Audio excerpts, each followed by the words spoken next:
So, this is almost complete. I actually ran out of the size rod, the little small rod that I was gonna use for the X's, so I couldn't really put them down here and down there. But of course, I got the rod to do this.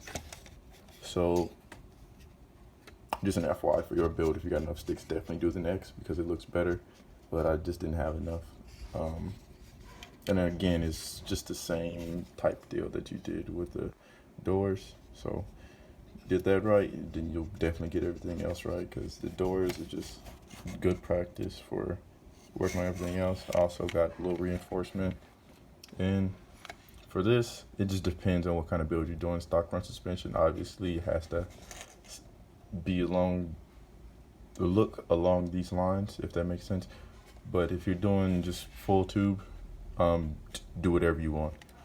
It depends on the size of the bars going from the rear all the way to the front.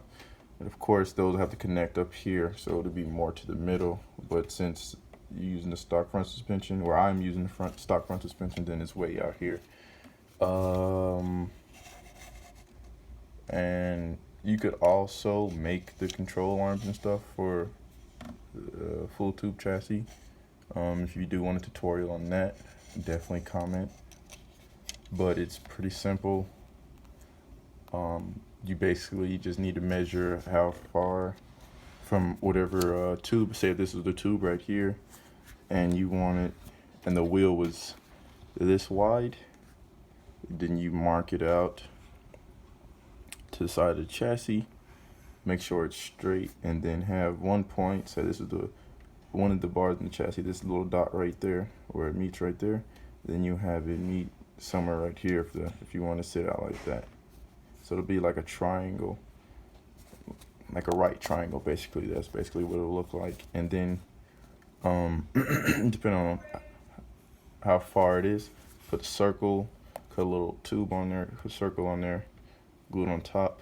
Put I used a 0.080 rod, and I'll glue that right there. And then for your ride height, is just specific to what you want it.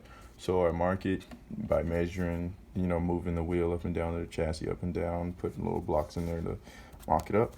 Just mark it, and then see how far, like how deep the wheel is with the tube, like I did with this one.